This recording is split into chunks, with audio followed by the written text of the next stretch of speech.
Voilà, mes amis, d'abord, comme introduction, c'est un grand plaisir, un grand honneur de pouvoir se retrouver après plus de 3 ans. D'accord. Et puis on a la chance d'avoir un Ashkenaz avec nous. Comment?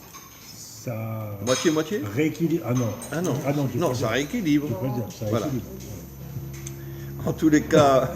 Je suis un Ashkenaz authentique. Marié une séfarade. Oui. Ah bon, alors il n'est plus Je Ashkenaz. suis pas parfait non plus. Il n'est plus Ashkenaz, parce que c'est la femme qui domine l'homme. Voilà. Et donc, ben moi, ça fait plus de 40 ans qu'on dit que je suis marocain. Oui.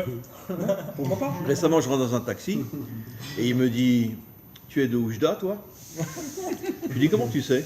Il me dit, mais moi, je les reconnais, les gens de Oujda. Une fois, je donne un cours à Netivot, c'était avant le Corona. Netivot, c'est que des Marocains. Il y en a un qui vient me voir à la fin du cours, écoutez l'histoire. Et il me dit, où t'es né en Maroc? Je lui dis, à Casablanca. Et il me dit, et c'est bizarre, tu t'appelles Dinovic? Alors, je lui dis, oui, je m'appelle Dinovic. Il me dit, c'est vraiment bizarre pour un Marocain de s'appeler Dinovic. Ah, moi, il y a un saint qu'on vénère, nous, au Maroc, parce qu'on habitait dans le village où il était, et toute ma vie, mes parents, tout le monde, on disait, on le, comment dirais-je, on le vénérait. Et il y a un an, Rabben Tog m'a appris que c'était un Ashkénaze. Ah oui? Non, il y a énormément d'Ashkénazes qui ont fui l'Europe et qui se sont installés. Le Balatourim et son fils se sont installés au Maroc. Et Parce Rabbi qu'il y avait David les Moshe, pogroms, tout il s'est ça, installé non, au pas les Maroc. pogroms. Et j'ai appris, moi, il y a avait des un an croisades. qu'il est Ashkénaze. Pendant toute notre vie, on pensait qu'il était Et marocain. je vous signale que le nom, il y a un nom marocain très connu, le nom Wiesmann. Oui. Wiesmann, c'est marocain, franchement. C'est allemand.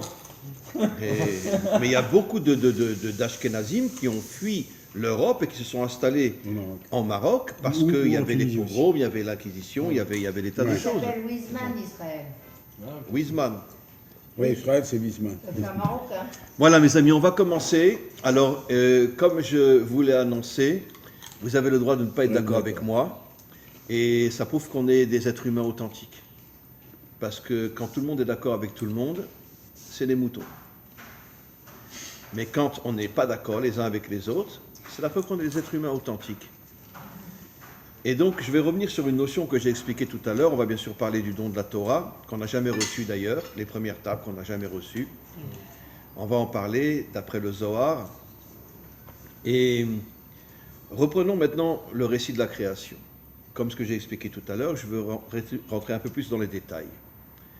On voit que toute la création a été créée avec la parole. Dieu a créé avec la parole. Vayomer Elohim, Vayomer Elohim. Dieu dit. À l'exception de l'homme. L'homme a été créé dans l'action. Naasé, faisons. Il n'est pas dit Dieu dit que l'homme soit. C'est marqué nulle part. Faisons l'homme. Et nos maîtres expliquent, mais on pourrait dire il était une fois parce que cet homme authentique, on ne l'a plus. D'ailleurs, je dis toujours, d'accord? S'il n'y a personne qui a une pierre ici, bon, je peux parler. Je dis toujours, vous savez que c'est insupportable qu'on nous appelle les Juifs. Le nom Yehudi est un nom galoutique. On le voit avec Mordechai à Yehudi, en Avant, il n'y a pas Babylonie. cette notion. Comment? Avant, il n'y a pas cette notion. Personne n'était appelé Yehudi. On a commencé à nous appeler Juifs, en français, Yehudi en hébreu, quand on est descendu en galoute en Babylonie. En vérité, qu'est-ce qu'on est, nous, ici, sur notre terre? On est des Hébreux, des Ivrim, Avraham à Ivri. Il faut qu'on arrête de s'appeler Juifs, Yehudi, et qu'on redevienne des Hébreux. Ça, c'est la véritable définition de celui qui vit sur sa terre. Être un Hébreu. Voilà. Bon, maintenant, ceux qui vivent encore à Paris, ils sont encore des Juifs, ça c'est sûr. Mais nous qui vivons ici en Israël, on est des Hébreux. Très bien. Donc maintenant, revenons à ça. Nos maîtres expliquent, surtout dans le Zohar, Rajbi, il dit, et je vais le prouver, qu'en vérité, que la véritable identité de l'homme, c'est être un homme d'action. Alors évidemment que si l'homme n'étudie pas la Torah, s'il ne pratique pas les mitzvot, s'il ne prie pas, évidemment qu'il n'aura pas toutes les forces qui vont lui permettre d'être un homme d'action. Parce que l'étude de la Torah, la prière, les mitzvot, nous connectent au maître du monde. Et comme le maître du monde est infini, il nous envoie des forces infinies, comme on va le prouver dans quelques instants. Mais le tachlit de l'homme, c'est l'action. Et ça veut dire quoi l'action? On va se battre contre tout le mal qu'il y a dans ce monde. Aujourd'hui, le premier qui m'en trouve un, il a gagné. Il n'y en a pas. Il n'y en a pas. Personne ne se bat contre le mal aujourd'hui. Il y a des exceptions. On a eu dans notre génération le plus grand de tous les tzaddiks de tous les temps. David.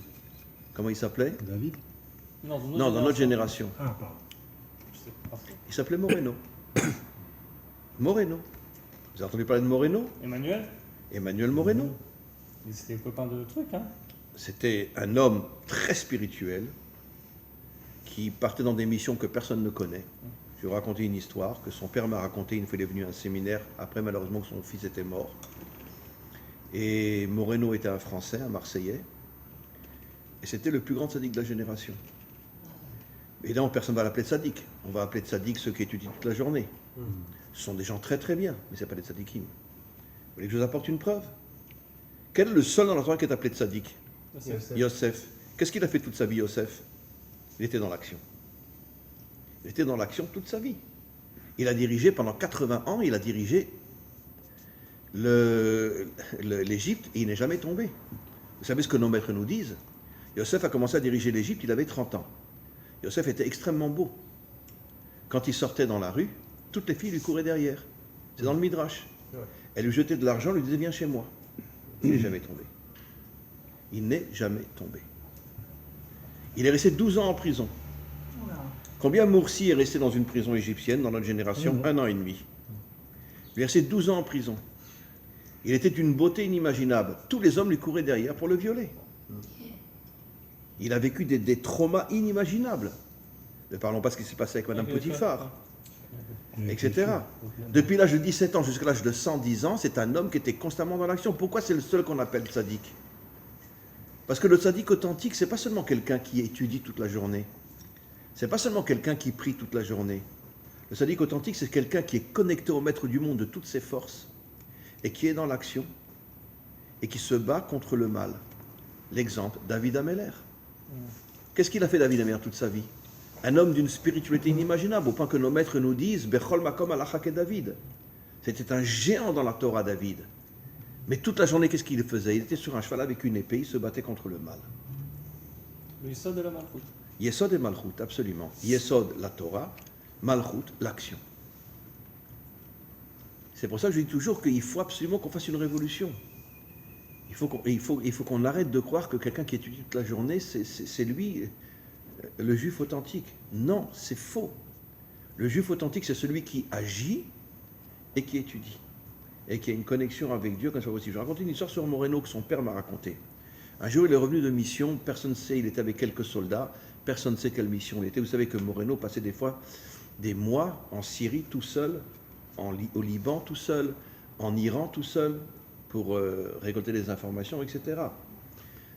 Un homme qu'on ne peut même pas imaginer. D'ailleurs, quand il est mort, tous les généraux et le Ramatkal ont dit que depuis David Ameller, on n'a jamais eu un homme dans notre peuple qui était comme David Ameller. Comme lui. Un jour, il revient en hélicoptère d'une mission que personne ne connaît, et il y avait 2 portes. Tout le staff, tous les dirigeants d'Israël l'attendaient pour le remercier de la mission incroyable qu'il avait faite. Et donc il y avait le Ramatkal, il y avait le Rosh Memshala, il y avait le Nassi Ador, il y avait des généraux, etc. Et donc il lui restait 5 minutes pour faire Mincha. Donc tous les soldats sont sortis par la porte devant tous les représentants, et lui est sorti par la porte de derrière pour faire Mincha. Et quand les généraux ont vu qu'il n'est pas sorti, ils ont dit « Mais où il est, Moreno ?» Alors ils ont dit, ben, il est en train de faire Mincha, il est sorti par l'autre porte. Alors que bon, je veux dire, un homme, il aime bien comme ça que tout le monde l'attend, etc. Ah bon, Mincha, on n'en a rien à faire. Non. Il a préféré faire Mincha plutôt que... Et il revenait d'une mission qu'on ne peut même pas imaginer, dans un danger inimaginable.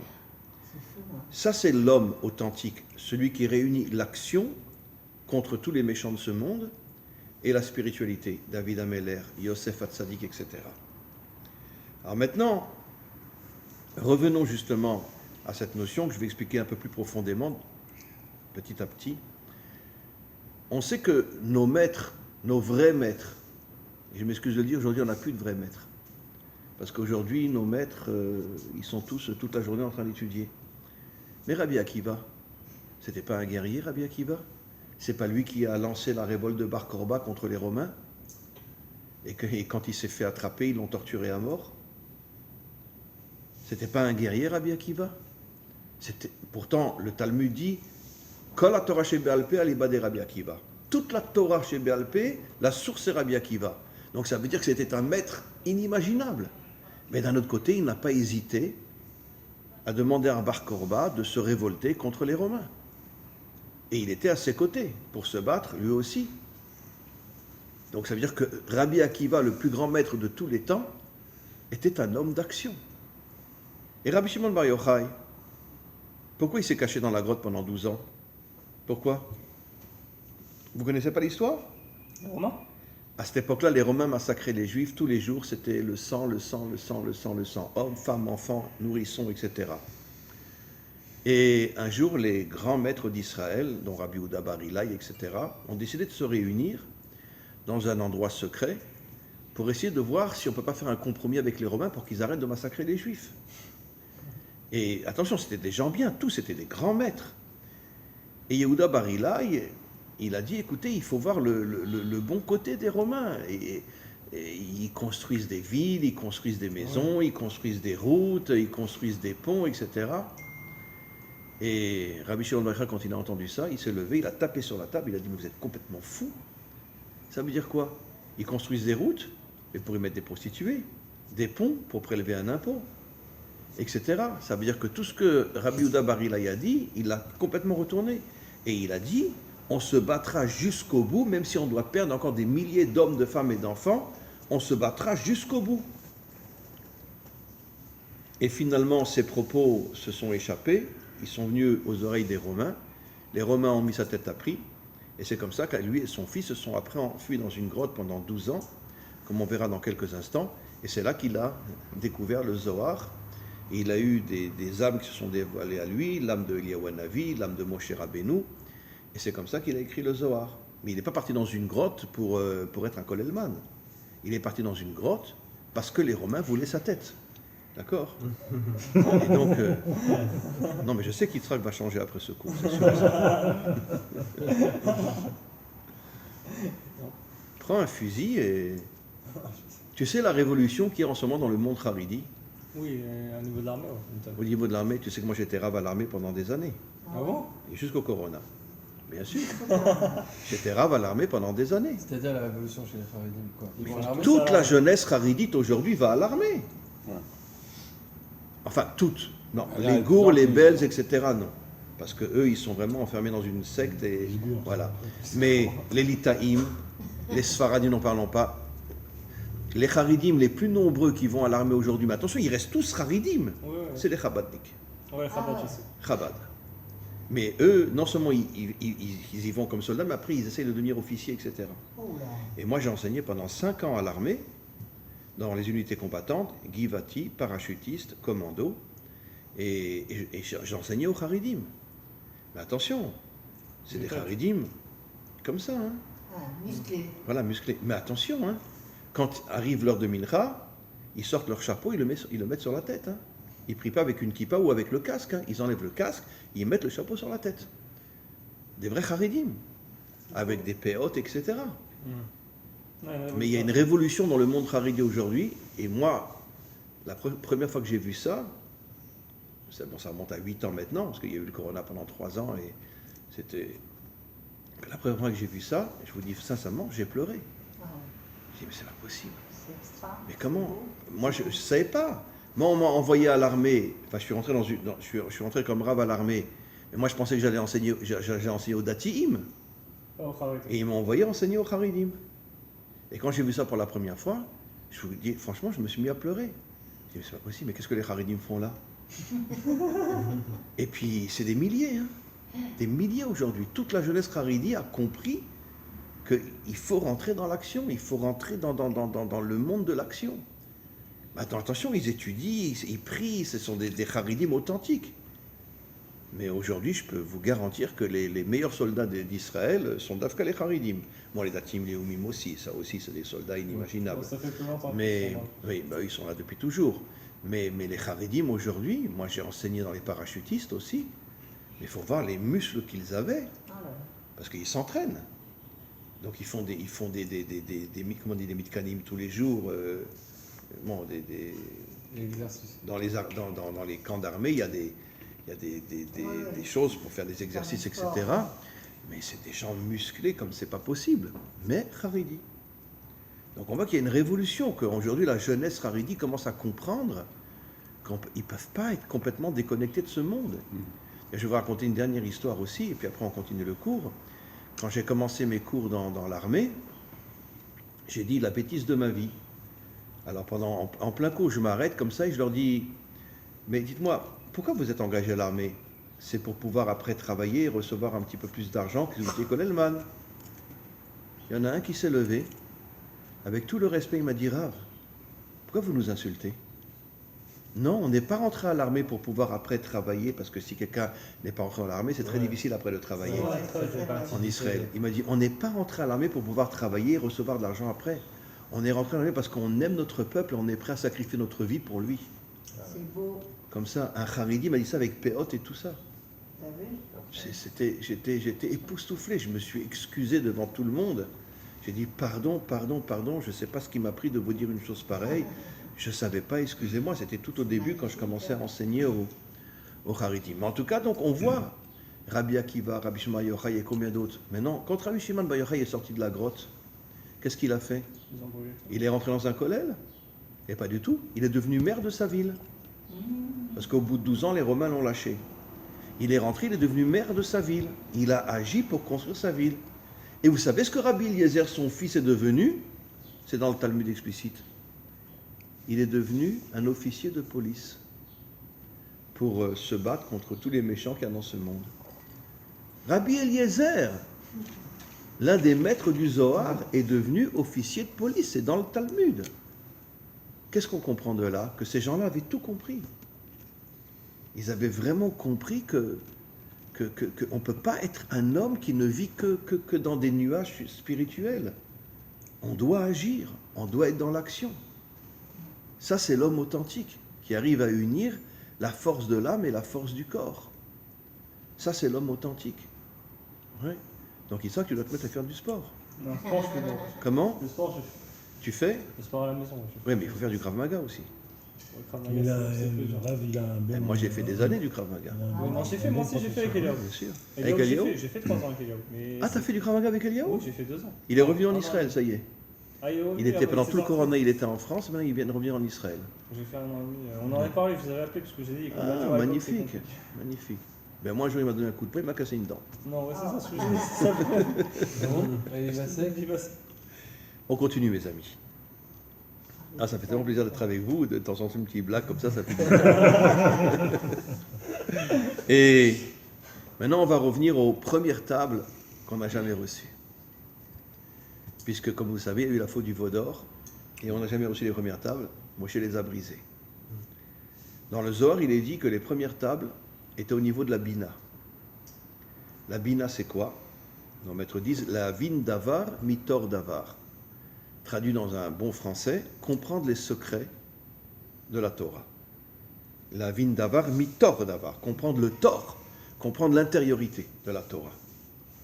Maintenant, vous comprenez pourquoi le Zohar dit que Rabbi Shimon Bar Yochai, c'est dans l'introduction du Zohar, s'est connecté à la Bina quand il était dans la grotte. C'est pour ça qu'il a écrit le Zohar et qu'il a dévoilé tous les secrets de la Torah. Mais maintenant, posons-nous la question, c'est quoi les secrets de la Torah?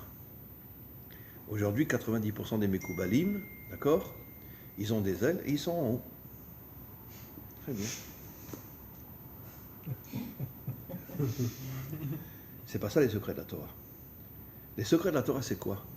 C'est comprendre le sens de ma vie, comprendre pourquoi je suis sur terre, quelle est ma mission, quel est mon but, quelle est la mission de mon peuple, qu'est-ce qu'on doit faire sur terre. C'est ça les secrets de la Torah. Pourquoi j'existe? Qu'est-ce que je dois faire? C'est ça les secrets de la Torah. Ça veut dire comprendre le sens profond des choses. Donnons un exemple simple. La première parole que Hachem adresse à Moshe, à Abraham, Lech lecha, va vers toi. Et les commentaires posent la question, pourquoi il ne lui a pas dit, viens vers moi? Ah, je suis Dieu, moi. Attends. D'accord, viens vers moi. En vérité, les commentaires disent pourquoi? Parce que Dieu se cache dans l'intériorité de l'homme. Et Hachem dit à Abraham, si tu arrives à te connecter à ton intériorité, tu vas me trouver. Parce que moi, je suis dans chaque homme. Mais il faut que tu rentres dans ton intériorité. Et c'est pour ça qu'il lui dit après, El haaretz asher areka.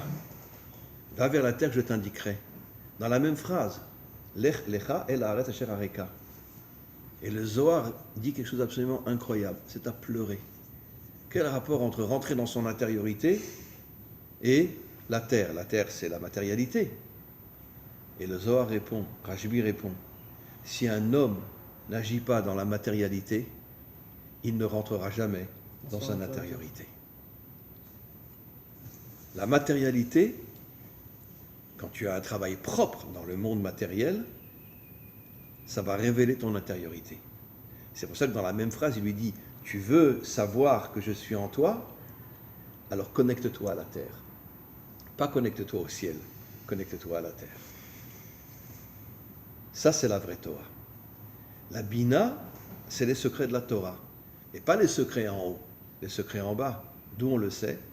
Un midrash explicite qui dit, en hébreu, je traduis en français, enfin vous comprenez l'hébreu, Nitava akadosh baruchu liot lo dira batartonim. Tout le désir, c'est même plus que le désir, la ta'ava de Dieu, c'est marqué Nitava, ta'ava. La ta'ava de Dieu, c'est pas de faire cuicui en haut, c'est de descendre en bas. Nitava kuru liot lo dira batartonim, dans le monde d'en bas. Et qu'est-ce qu'il est dit au sujet du Mashiach? Je m'excuse de le dire, mais aujourd'hui tout le monde croit que le Mashiach, ça sera un rabbi, ça sera ci, ça sera ça, etc. D'accord? Et je sais que je vais dire une chose énorme et que je vais me faire lapider. Mais quelle est la différence entre beaucoup de Lubavitch aujourd'hui et un catholique? Jésus reviendra, sera le Messie.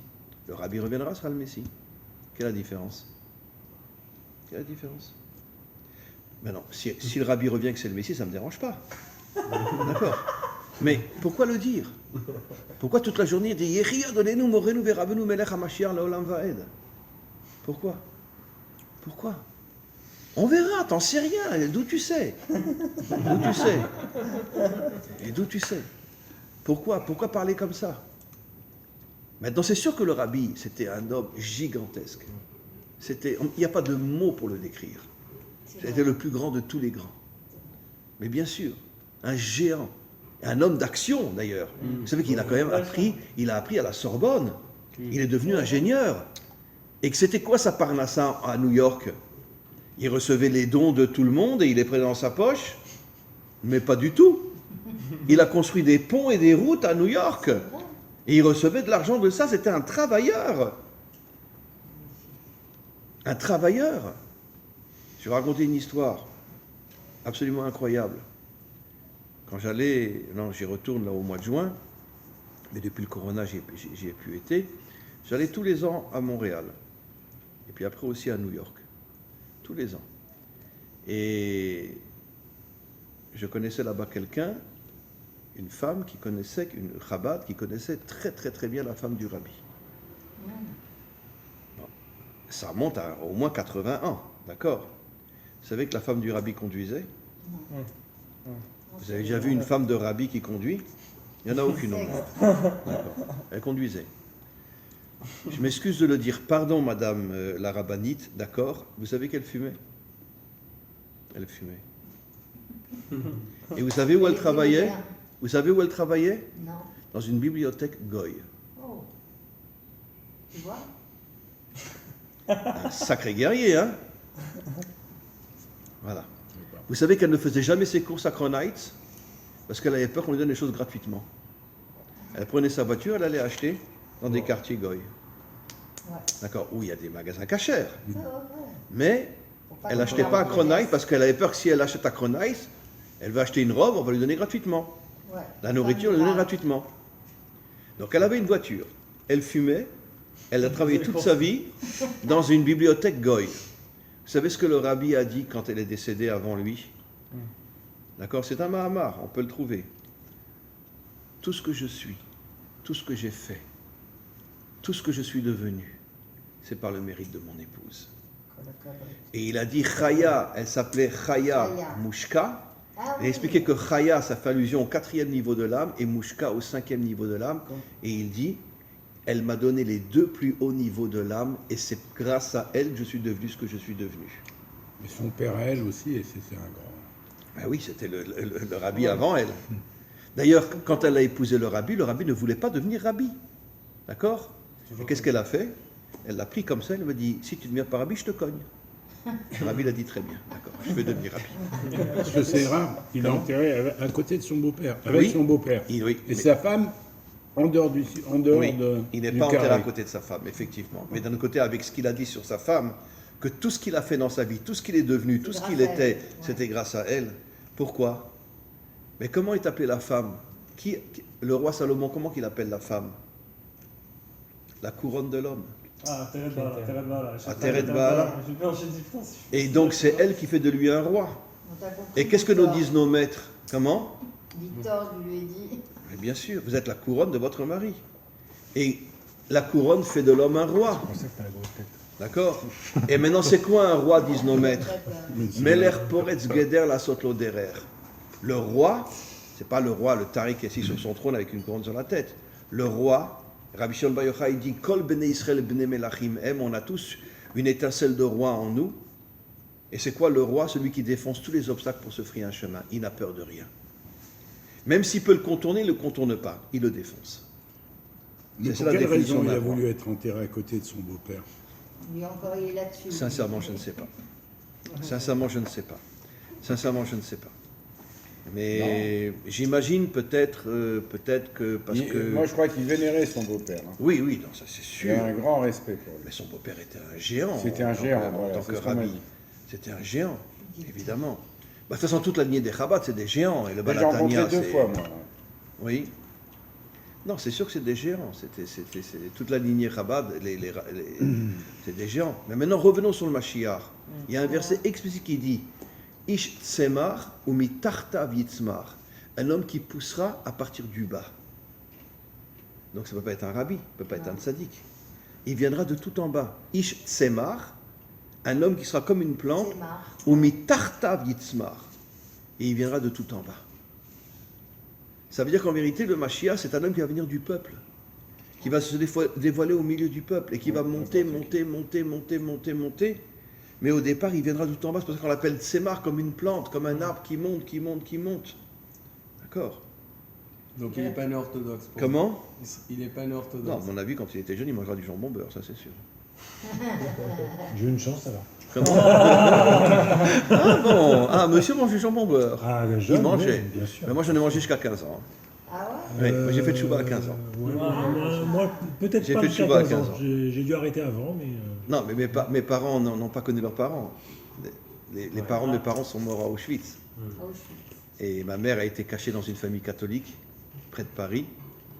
Et mon père, il était à Bruxelles et il errait dans les rues, etc. Et moi, je raconte des histoires sur mon père, c'est à pleurer. Ah, ouais. Une fois, il a été mis dans le train pour aller à Auschwitz. Et puis, il était très, très maigre. Très maigre. Alors, les hommes qui étaient dans le wagon, ils ont déchiré leurs mains, ils ont ouvert les barbelés qui étaient sur la fenêtre. Ils les ont ouverts, ils ont pris mon père, ils l'ont jeté par la fenêtre pour qu'il soit sauvé. Non. Ouais. Parce qu'il était maigre. Il était très maigre, bon, il était tout cassé après.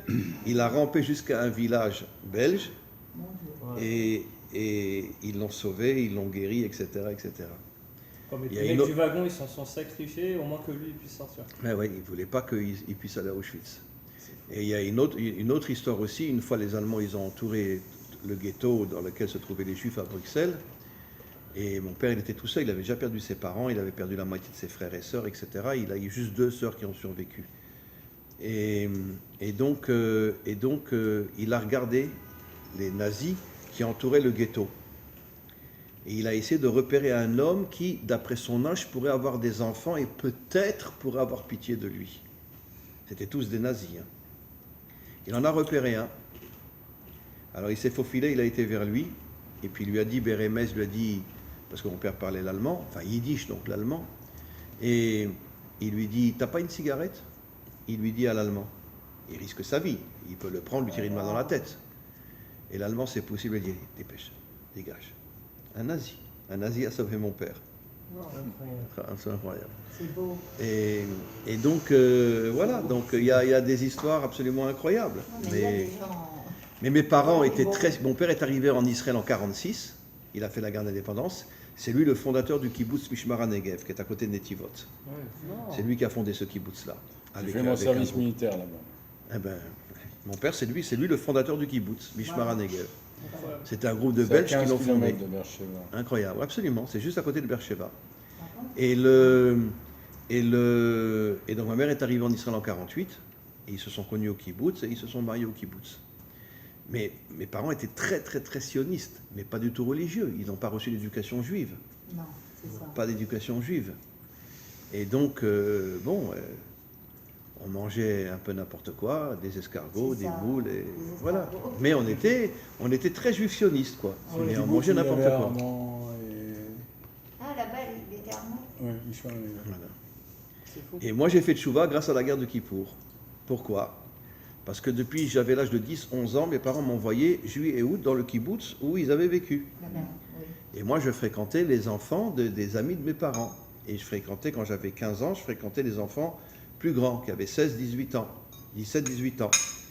Et puis après, je suis rentré, on habitait à Antibes à cette époque-là, Antibes-Juan-les-Pins.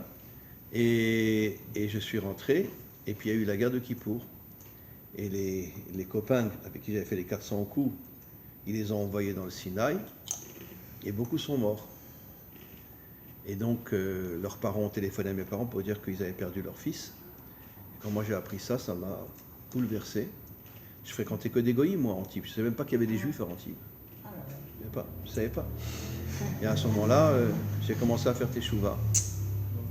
J'ai commencé à faire teshuva, ça a pris 2-3 mois. Et celui qui m'a fait faire teshuva réellement, c'est-à-dire quand je suis rentré, parce que je suis rentré aux EI, aux éclaireurs israélites de France, qui étaient à Antibes, je ne savais pas qu'il y avait des juifs à Antibes. Donc je suis rentré aux EI, et je continuais à manger du jambon beurre, quoi. Des moules, des crustacés, etc. Et puis après, il y a eu un séminaire à Molsheim, juste à côté de Strasbourg, pour tous les dirigeants des EI de France. Et il y avait trois raves qui sont venus, le rave Citruk, le rave Abitbol qui est toujours à Strasbourg, et le rave Ringer qui était à Nice. Et moi, je suis rentré dans la classe de rave Citruk. Et ben, je suis rentré, je mangeais du jambon beurre, d'accord. 10 jours après, j'avais une kippa sur la tête, je ne l'ai plus jamais enlevée. C'est lui qui m'a fait faire teshuva. C'est Rav Citruk. Rav Citruk m'a fait faire teshuva. Un petit truc. Ah, c'est un truc. C'est Rav Citruk qui m'a fait faire teshuva. Un homme incroyable. Incroyable. C'est bien, ça. Ah, non, c'est un grand. Hein. Hey, non, Non. non, pas. Incroyable. Incroyable. Bon, maintenant, le jambon beurre, c'est très bon, hein. Faut Ah, pas... non, Mais d'un autre côté... Alors après, quand je suis rentré, alors, je raconte une blague, après je continue le cours. Et alors, j'ai dit à maman, écoute maman, moi je ne mélange plus le lait et la viande. Hein. Et je veux de la viande cachère. Favous? Bon, alors bon, elle a été acheter de la viande cachère. Et puis alors, elle a mis dans le four un plat de pommes de terre. De pommes de terre, comment on appelle ça, de pommes de terre. Un gratin de pommes de terre. Et en bas, un poulet cachère. Et alors, elle met les deux plats sur la table. Alors je dis, mais maman, on ne peut pas manger le lait et la viande. Elle me dit, mais moi je ne sais pas cuisiner ensemble. Hein. C'est ça. Je t'ai pas demandé de les manger en même temps. Hein. Je ne sais pas cuisiner ensemble. Elle est bonne. Ah bon, Hachem, on est revenu à la Torah. Ouais. Quand j'avais 15 ans, ça fait maintenant très longtemps. ça Voilà. fait longtemps. Comment? Ça fait longtemps. Moi, je n'ai que 25 ans. Hein. Pauvre, alors, ça fait combien d'années? 51. Non, il veut pas Ça fait parler. 50 ans. 50 ans. J'ai 65 ans aujourd'hui. Ah, mais Ah, non. Mazel. Ah, aujourd'hui Non, j'ai eu 65 ans. J'ai eu 65 ans au mois de décembre.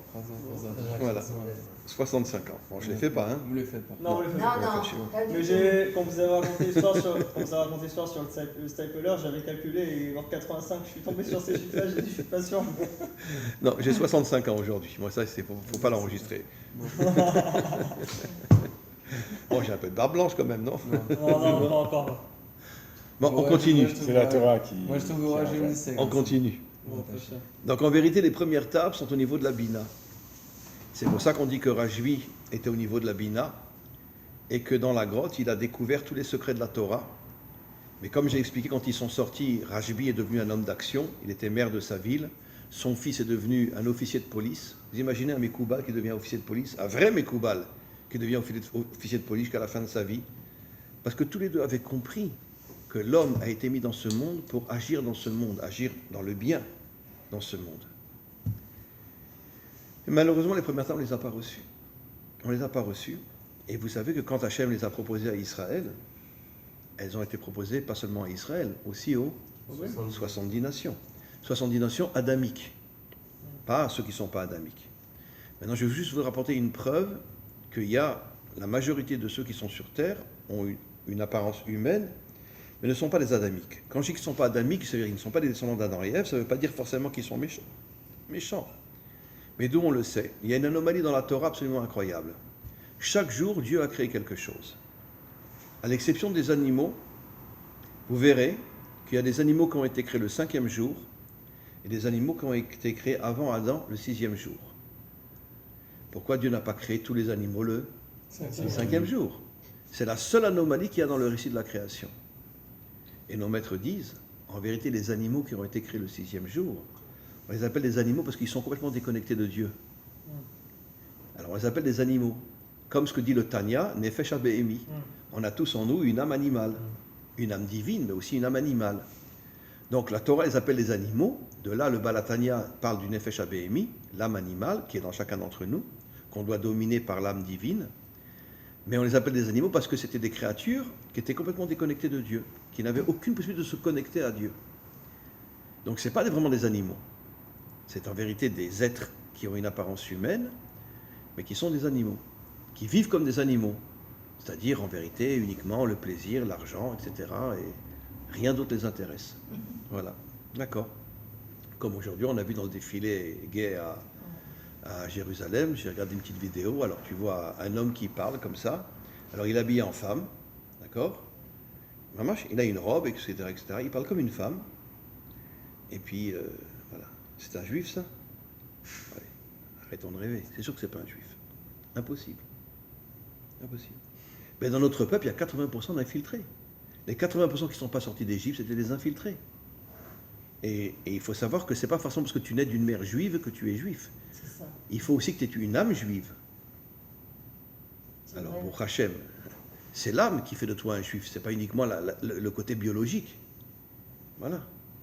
Donc, Question, alors pourquoi pourquoi le 6e jour avoir créé des hommes qui ont une âme Un instant. et des hommes qui n'en ont pas ou qui ont une âme animale? alors figure-toi que l'Agmara ainsi que le Zohar dit, parce qu'en vérité, au moment de la délivrance finale, d'accord, les dirigeants de ce monde seront tous les descendants des Bnei Adam, juifs et non juifs, mais descendants des Bnei Adam. Donc de cette manière, on est de la même famille, puisqu'on a le même père et la mère même. Et tous ceux qui travailleront vraiment, on pourrait dire, dans le développement de la technologie, de toutes ces choses-là, ça sera ces créatures qui ne sont pas forcément mauvaises, elles ne sont pas forcément négatives. Par exemple, Hitler, ce n'est pas un animal. Hitler, c'est un démon qui s'est incarné en homme. C'est marqué explicitement dans le Talmud. Qui étaient les chefs de la génération du déluge? Eh bien, 2 anges déchus qui se sont incarnés en homme, Azav et Azaël. Asa et Azaël. Ils sont descendus de ce monde, ils ont pris une forme humaine, et c'est eux qui ont fait tomber tout le monde dans la débauche. Qu'est-ce que dit le verset? Dès qu'ils sont descendus sur terre, ils ont couru après les filles de l'homme. Les filles des Bnei Adam.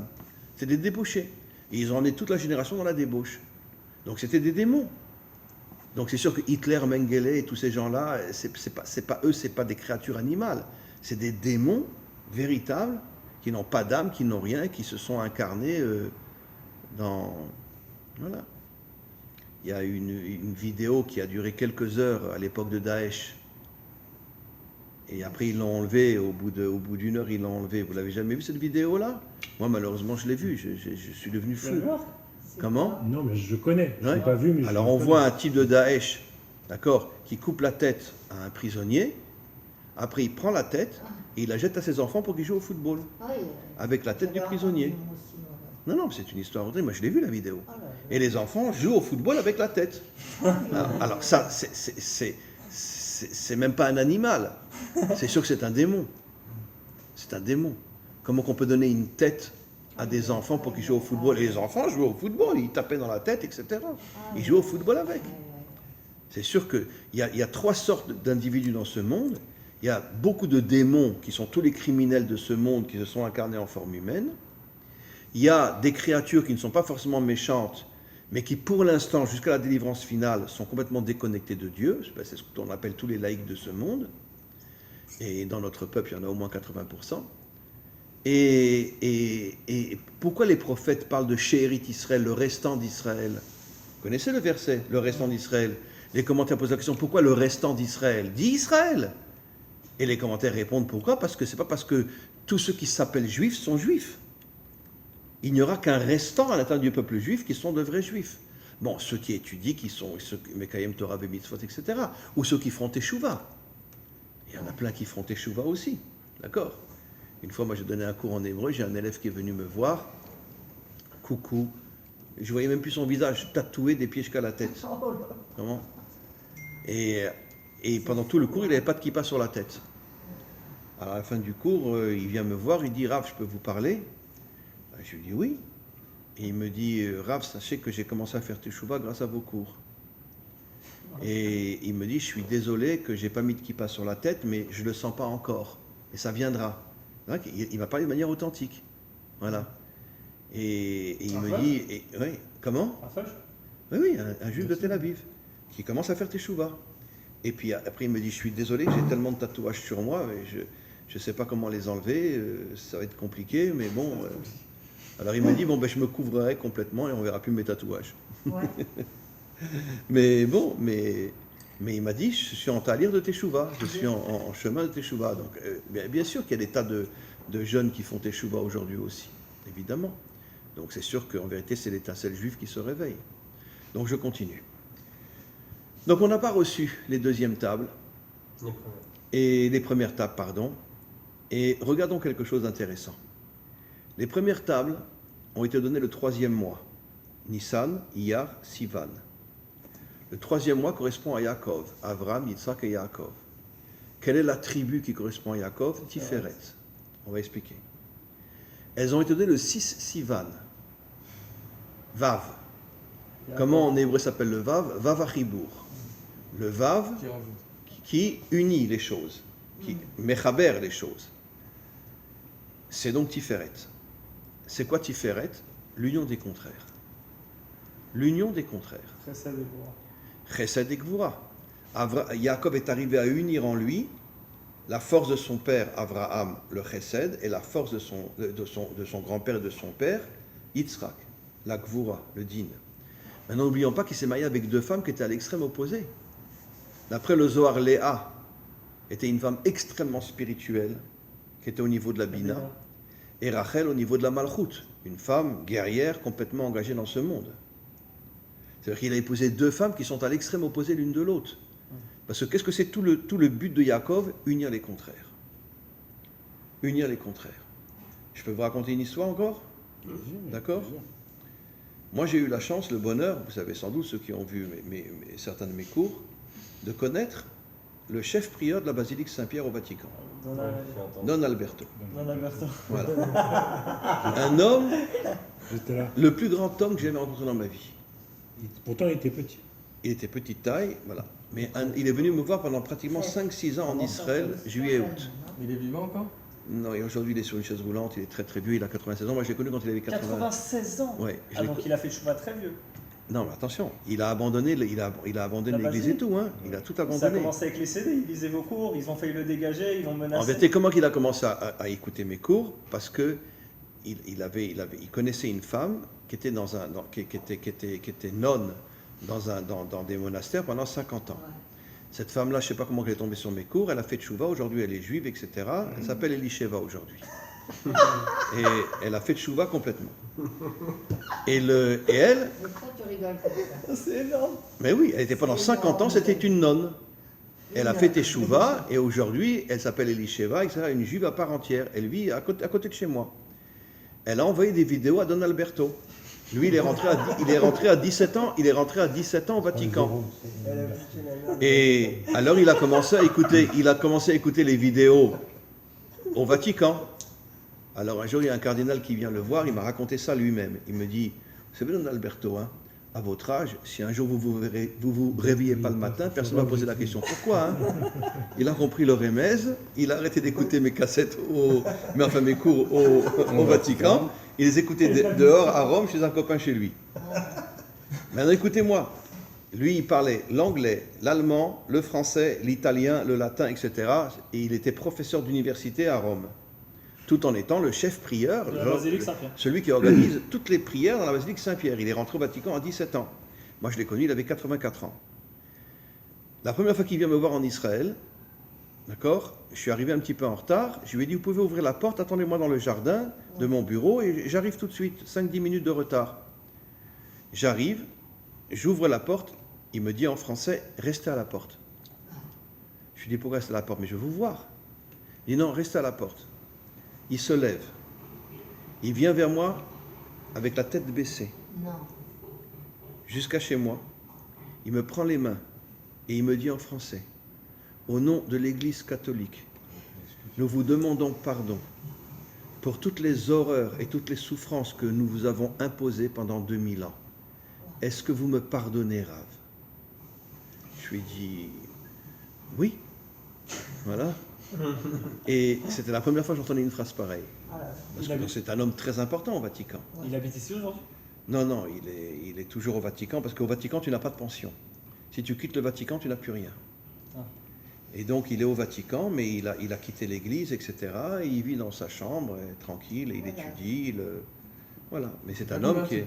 C'est un homme... Non, il ne s'est pas converti, mais il est Ben Adam, quoi, sur Ben Noir. Et vous avez Il dit est revenu au dans judaïsme. le cœur, et vous avez dit, je me rappelle. Ah oui, on s'est vu pendant 4-5 ans ici à Jérusalem. Il venait à mes cours, un homme extraordinaire.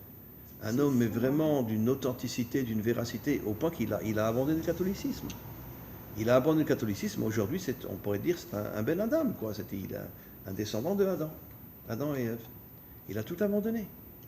Bon, aujourd'hui, il est très vieux, il est sur une chaise roulante, etc. Mais en tout cas, il a tout abandonné.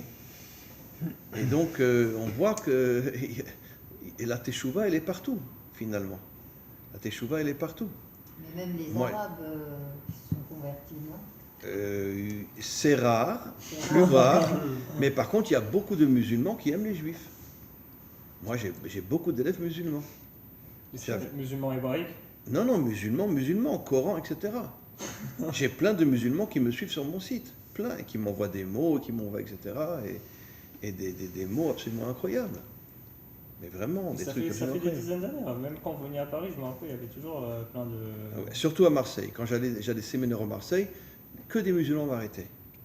Et ils me disaient, Rav, vous savez, nous on est musulmans, hein, nous c'est le Coran, hein, mais depuis qu'on vous écoute, on aime la Torah. Ah.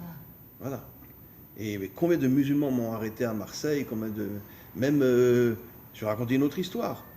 Une fois j'étais à Paris, je sors d'une choule, et je vois un type 2 mètres de haut, d'accord, qui me regarde comme ça. Oh là là. Je lui dis, il va me cogner celui-là. Parce que bon, j'imagine qu'il devait me reconnaître. Alors je dis à mon copain, bon viens, on le contourne et écoutez cette histoire, vous n'allez pas me croire. Et puis il voit que je le contourne, il me dit, mais Rav, je veux vous parler. Vous êtes bien le Rav Zinovitch. Moi, je sens dans ses propos qu'il est bien. Je vais vers lui et il me dit, Rav, il me parle en hébreu. Il me dit, Rav, d'accord, j'ai écouté de vous un cours sur le Tanya. Et il me dit en hébreu, Anefesh Be'emi Sheli, Afarti Ota le Nefesh Elokim. Il me dit en hébreu. Mon âme animale, je l'ai transformée en âme divine. Je lui dis, mais d'où tu connais l'hébreu? Il me dit, ben j'ai appris un petit peu. Et un type de 2 mètres de haut, hein, il me serre dans ses bras. Il me dit, Rav, continuez à nous enseigner la Torah. D'accord. Et c'était un musulman. Il me dit, je suis musulman. C'est enregistré. Oui. Il me dit, je suis musulman. Et donc, voilà. Récemment, j'étais à Paris, il y a un mois, j'étais à Paris, j'avais un séminaire à Paris. Je me suis fait arrêter que par des Africains. Dans le métro, dehors, dans le 16e, dans le 17e, dans le 9e, que des Africains. Et il me dit, vous êtes le Rav Dinovitch? Ah, vous savez, on suit vos cours. Hein. Et il me serre dans les bras, etc. Que des Africains. Je confirme. Vous avez des cours par Zoom, Mike. Comment? Vous avez des cours J'ai par des Zoom cours avec des Africains, bien sûr. Ah ouais, pardon, bah, Bien sûr. On continue. Alors, on continue. dis donc. Alors, on continue, on revient aux premières tables. Donc, en vérité, c'est quoi Tiferet? Tiferet, c'est l'union des contraires, c'est Yaakov. Le troisième temple sera par rapport à Yaakov. Le troisième temple ne sera pas un temple juif uniquement, ça sera un temple universel. C'est marqué explicitement dans les prophètes. Toutes les nations viendront pour prier dans le troisième temple. Et c'est quoi en vérité Tiferet? C'est l'union des contraires, comme j'expliquais avec Don Alberto. Ce que j'explique toujours, en vérité, nous, on est aujourd'hui, dans la grande majorité, on est prisonniers de notre tête. D'accord? T'es juif, t'es pas juif, t'es catho, t'es pas catho, t'es ci, t'es ça, t'es gour, t'es pas gour, t'es loubabiche, t'es pas loubabiche, t'es Breslev, etc. Et moi je dis toujours, il faut qu'on mette les pensées de côté. Regarde l'être humain, comment qu'il est. Regarde l'homme. Tu peux avoir quelqu'un qui ne pense pas comme toi, d'accord? Tu peux avoir quelqu'un avec lequel tu n'es pas d'accord sur les idées. Mais ça peut être un être humain extraordinaire. Ça peut être un homme magnifique. Il faut qu'on arrête de regarder l'idéologie, la religion. Regarde l'être humain. D'ailleurs, l'une des premières choses que j'ai dit à Don Alberto, je lui ai dit, vous savez, moi je ne crois pas en Jésus. Hein. Ah ouais. Il m'a dit, je le sais, ça ne me dérange pas. Je lui ai dit, mais comment ça fait que ça ne vous dérange pas? Vous êtes quand même le chef prieur de la basilique Saint-Pierre. Et lui m'a répondu, moi je cherche l'humain. Je ne cherche pas les idées. Je cherche l'humain. Et comme je vois que vous êtes, il m'a dit, je vois que vous êtes un homme bien, ça ne m'intéresse pas si vous ne croyez pas en Jésus. Et moi je crois en Jésus, et alors? C'était au tout début qu'on s'est rencontrés. Et alors? Mais ce qui compte, c'est que tous les deux, on est des hommes bien. Voilà ce qu'il m'a dit.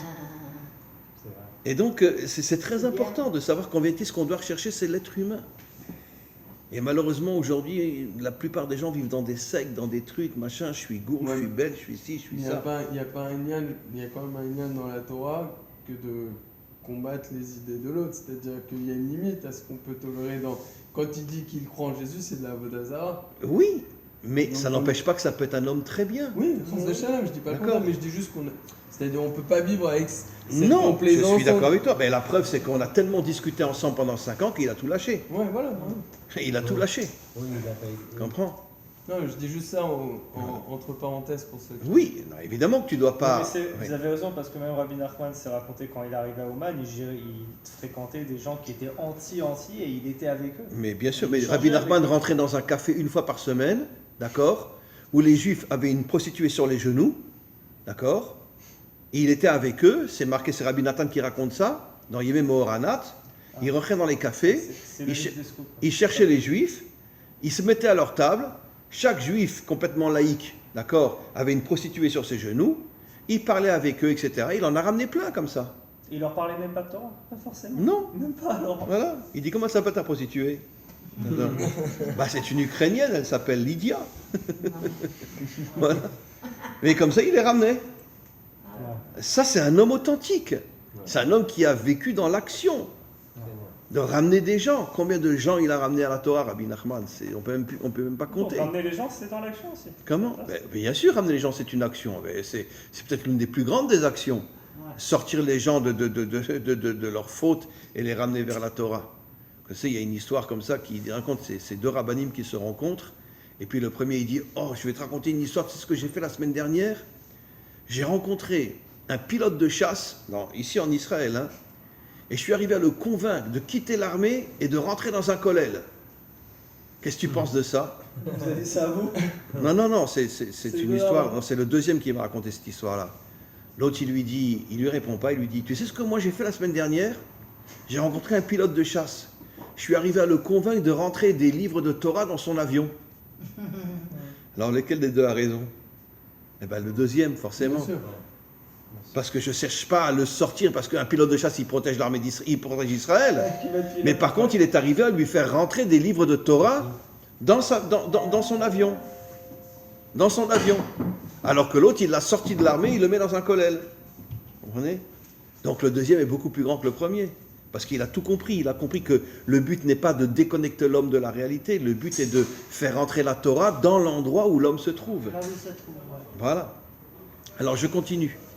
Les premières tables, c'est ce qu'on appelle Tiferet. Encore quelques minutes. Non, mais c'est juste pour maintenant. Comment? Tiferet. Tiferet, c'est l'union des contraires. L'union des contraires, ça veut dire qu'on doit faire une véritable révolution entre nous. Je vais vous raconter une autre histoire. J'avais un ami qui est toujours, mais je l'ai connu il y a une quinzaine d'années. C'était un Chabad. Il a voulu monter un Bet Chabad dans le nord, dans un endroit où il n'avait pas d'argent, il n'avait rien, c'était un jeune, il n'avait pas. Il a fait une folie. Il a envoyé 120 lettres à la Knesset pour demander, puisqu'ils ont de l'argent, eux, grâce à Dieu, pour demander au Chavri Knesset de l'aider. Vous savez quel est le seul qui l'a aidé et qui est venu le jour de l'inauguration de son centre et qui lui a donné beaucoup d'argent?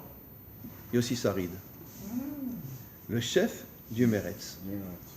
Il est venu avec une kippa sur la tête, ils ont dansé ensemble, etc., ils ont fêté, etc., alors qu'il y avait aussi des religieux à la Knesset.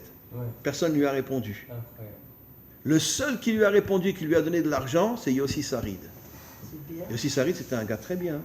Ah, évidemment, on n'est pas d'accord avec ses idées, mais sur le plan humain, c'était un homme très très bien. Ah, pour aller aider un Chabad, lui donner de l'argent, venir le jour de son inauguration et danser avec lui avec une kippa sur la tête, même s'il n'est pas du tout religieux, Ouais. ça prouve bien qu'il a le respect des autres. Mais c'est quand qu'on fait de la convergence alors c'est quoi la deuxième étape? On n'entend plus parler de Oui, lui. c'est toujours l'histoire. Non, mais il est mort, je crois. Yossi Il est Sarid. mort, c'est ça. Ouais, on a entendu- Ouais, mais il on était entend- courant de Jérusalem. Alors, Ça je fait t'explique. longtemps, on le voyait beaucoup à la Je télé. t'explique.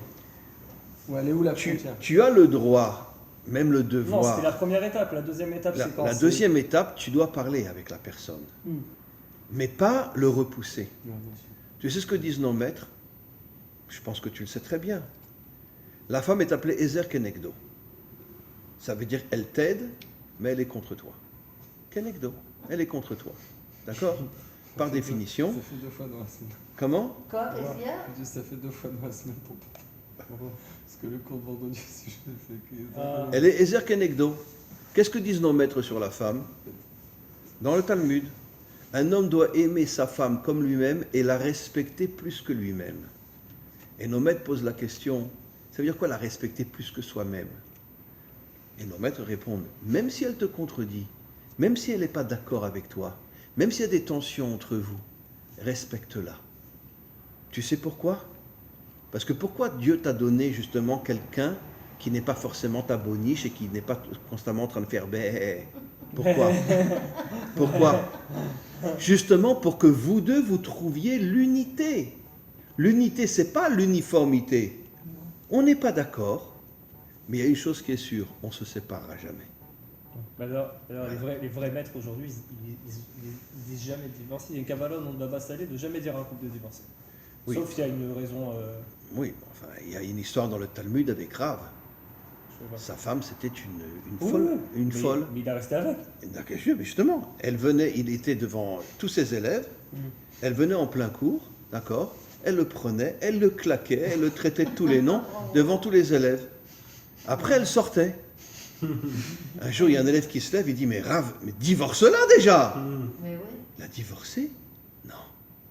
Elle éduque bien mes enfants Ouais. et elle me protège de ne pas faire des bêtises avec d'autres femmes. Rabbi Nachman, pareil, Voilà. il ramène pareil dans ses potes aramédiques. Et donc, comme elle me protège de ne pas faire des bêtises et qu'elle éduque bien mes enfants, même si elle me gifle devant tout le monde, c'est pas grave, je l'aime. Et il est resté avec elle. Je crois que Tania aussi, il avait une femme compliquée, c'est possible, vous avez entendu? Oui, chaque homme authentique a une femme compliquée. Ah bon? Mais évidemment. Si tu n'as pas une femme qui n'est pas une guerrière, c'est pas une femme. Et je comprends. Nous, on veut des femmes guerrières, on veut des femmes qui se laissent pas faire. Tu comprends? On veut des femmes qui soient capables de dire, voilà, moi je pense pas comme toi. Je suis pas d'accord. Voilà. On a été sérieux.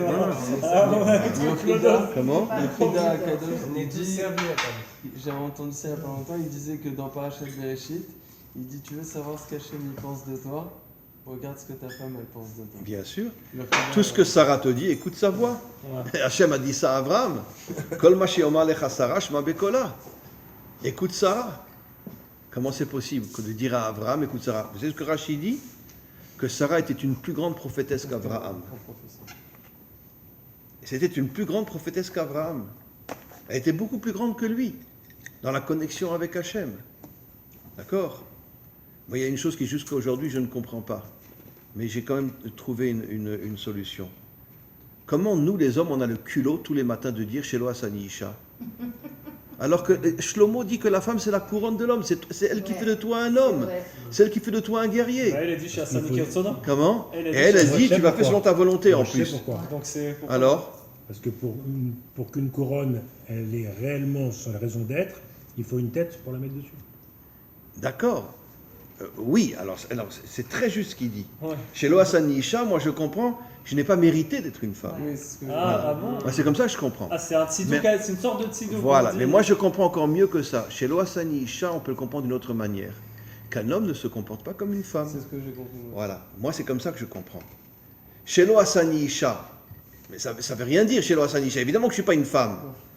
Mais ça veut dire que je peux être un homo. Ça, tu fais. Je peux être un homo. Ne te comporte pas comme Et on remercie Hachem d'être resté un homme. Et c'est pareil pour Voilà. Eved et Goy, que tous les jours tu Ah, te c'est- comportes c'est comme une- eux. Exactement. Elle est pas mal, cette Eh bien, chez Loasani Goy, ça veut dire que je ne suis pas laïque. Je suis pas Chez Loasani Eved, Ouais. je ne suis pas un mouton. Donc en vérité, chez Loasani Isha, c'est pas qu'on rejette la femme. Ouais. C'est que moi, en tant qu'homme, je ne me comporte pas comme une femme. C'est ça ce que ça veut dire. Et ça la véritable raison. Bon, Ah, c'est une t'as bonne, vérité, hein. Voilà. C'est rare de C'est une bonne dire femme. interprétation. Par contre, la femme dit chez Hassani Kirtsono. Elle représente la volonté d'Hachem. Elle est à pure, ouais, bien sûr. Comment? Elle représente la volonté d'Hachem. Chez Hassani Kirtsono. Comment on peut dire ça? Tu Selon m'as sa fait selon ta volonté. volonté. Et pourquoi tu m'as fait selon ta volonté? Je vais vous expliquer pourquoi. Il y a un verset où David dit Shiviti Hachem le negdi tamid. Pour moi, Hachem, il est toujours contre moi. Et comment la femme est appelée? Kenegdo. Elle est contre l'homme. La chose. Ça veut dire que qu'est-ce qu'on comprend de là? Pourquoi la femme dit tu m'as fait selon ta volonté? Tu m'as donné la force de ne pas être d'accord avec mon mari. Comme toi, tu n'es pas d'accord avec les hommes. Et comme David avait le courage de dire que Hachem me rentre toujours dedans. Parce que qu'est-ce qu'il a souffert, David, hein? On Et peut- Hachem lui rentrait toujours dedans. On peut dire aussi chez le Hassani, comme dit Ocham Akdosh Hassani Milachon Tikkun, qui m'a pas réparé au point d'être parfait comme la femme. Oui, absolument, il y a plusieurs interprétations. Chez Lo Hassani Isha, c'est-à-dire que je n'ai pas le mérite d'être une femme. Attends, qui c'est qui donne la vie? Ah oui. C'est la femme. Et qui donne son avis. C'est la femme.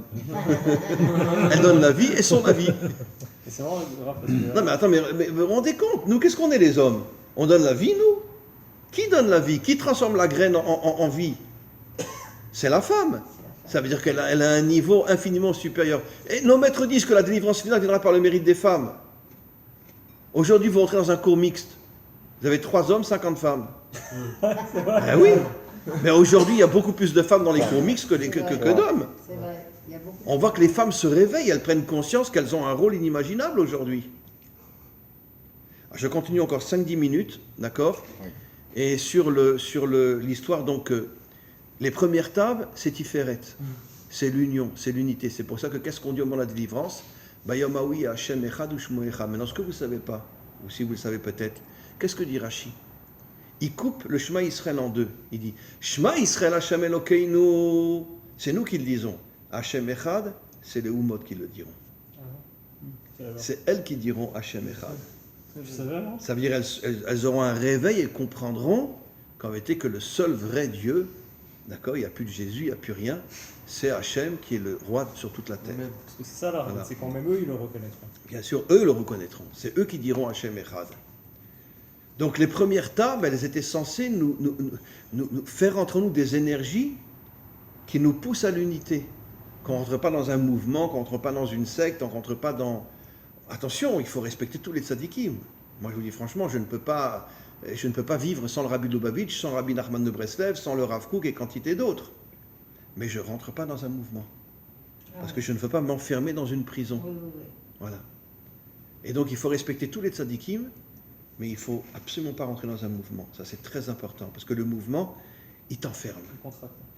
Il t'enferme. Mais par contre, il faut avoir un respect des tzadikim inimaginable. D'accord? Raphaël Kanievski, c'était un homme gigantesque. Gigantesque. Il a mis 12 enfants au monde dans un 2 pièces et demie. 2 pièces et demie. Il n'a jamais bougé de son appartement. C'est un 2 pièces et demie. Je sais pas comment ils ont fait. Je ne sais pas comment il a fait. C'était un homme d'une simplicité, d'une pauvreté inimaginable. 2 pièces et demie, il a éduqué 12 enfants dans un 2 pièces et demie. Il s'occupait de toute la ville, hein, c'est toute la ville. Et il a qui toujours s'occupait refusé d'être considéré comme le gadolador, machin, etc. Il a jamais pris sur lui on pourrait dire, un poste officiel. Il est resté simple. Simple. Vraiment très simple. Mais tous les un homme grands rabbins authentique. qu'on a vus, nous, ils vivent dans la promiscuité. Oui. Et il y a aussi le... Comment ça Rav s'appelle? Eliashiv, on avait été chez lui, Nahon. c'était pareil. Nahon. Rav Steinman. Herbach, pareil, c'était une promiscuité invraisemblable. Rav Steinman aussi. Rav Steinman. Steinsaltz, moi j'ai connu le Rav Steinsaltz. Ah, aussi, vous avez Il Rav vivait dans un studio, il vivait. Bon, après, peut-être pas, mais moi, je l'ai connu parce que quand j'étudiais à Bnei Brak, et je le voyais, et ça m'énervait parce que moi, je me levais très très tôt la nuit, à 2-3 heures du matin. Et à chaque fois, je regardais par la fenêtre, parce qu'il avait son appartement juste en face de la yeshiva où j'étudiais. Il était déjà debout. J'ai dit, mince alors, mais alors jusqu'à quand il va se lever avant moi, celui-là? Il était très jeune à cette époque-là. Et alors une fois, j'ai pas dormi de la nuit.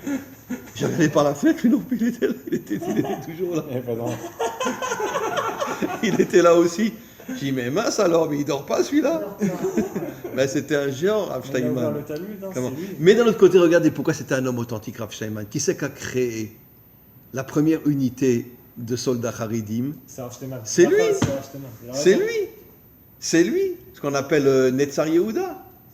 Mais comment un gadol adore, comment un homme de Torah qui est toute la journée en train d'étudier, comment il peut créer Comment il peut pas la première unité d'élite, la première unité combattante Et Haridite? d'élite aussi. Voilà, c'est les gvir qu'on appelle ça. Il faisait peur à Comment tout le monde, hein. Sans Il a l'expert personne à à monde. broncher. Mais comment il a pu faire une chose C'est les pareille? militaires qui voient avec l'équipe à Mitzpeh. Voilà, parce qu'il a compris lui aussi que même si je suis un grand de la Torah, je dois agir.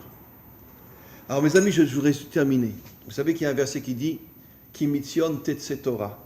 La Torah sortira de Tzion. Les commentaires demandent, mais on l'a déjà reçu la Torah. Et les commentaires répondent, non, on n'a pas reçu la vraie Torah. On a reçu les deuxièmes tables, qui n'ont rien à voir avec la vraie Torah. Les premières tables, qui vont créer l'unité dans le monde, qui sont au niveau de la Bina, qui vont nous donner des forces gigantesques pour pouvoir combattre tout le mal qu'il y a dans ce monde.